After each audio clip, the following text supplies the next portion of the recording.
रवि एक छोटे से गांव में रहता था।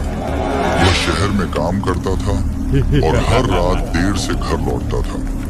गांव के बाहरी इलाके में एक पुरानी सुनसान हवेली थी, जिसके बारे में कहा जाता था कि वहां भूतों का साया है। लेकिन रवि को इन बातों पर विश्वास नहीं था। एक रात काम से लौटते समय उसकी बाइक खराब हो गई। गांव तक पहुंचने के लिए उसे उसी सुनसान हवेली के पास से पैदल जाना पड़ा। अंधेरा घना था और चारों ओर सन्नाटा पसरा हुआ था। हवेली के पास से गुजरते समय उसे किसी के चलने की आहट सुनाई दी। वह रुक गया और इधर उधर देखने लगा, लेकिन वहां कोई नहीं था। उसने इसे अपना वहम समझकर आगे बढ़ने का फैसला किया। जैसे ही वह हवेली के पास पहुंचा, दरवाजा अपने आप छर्रर की आवाज के साथ खुल गया। एक ठंडी हवा का झोंका आया और उसे महसूस हुआ कि कोई उसके पीछे खड़ा है। उसने धीरे से पीछे मुड़कर देखा। वहां एक सफेद साया था, जिसकी आंखें जल रही थीं और हाथ लंबे नुकीले थे।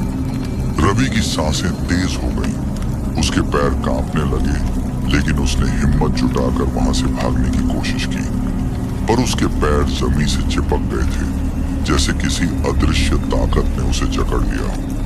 तभी वह साया धीरे धीरे उसकी तरफ बढ़ने लगा। तू यहाँ क्यों आया है? एक गूंजती हुई आवाज सुनाई दी। रवि ने चीखने की कोशिश की, लेकिन उसकी आवाज गले में ही अटक गई। अचानक उस साये ने अपना ठंडा हड्डी जैसा हाथ उसके कंधे पर रखा और रवि की आंखों के आगे अंधेरा छा गया। अगली सुबह गांव वालों ने रवि को हवेली के पास बेहोश पड़ा पाया। जब उसने होश में आकर पूरी बात बताई, तो गांव के बुजुर्गों ने उसे बताया कि सालों पहले वहां एक आदमी की रहस्यमयी मौत हो गई थी और तब से उसकी आत्मा वहां भटक रही थी। उस घटना के बाद रवि ने कभी भी रात को उस रास्ते से गुजरने की हिम्मत नहीं की और न ही किसी और ने।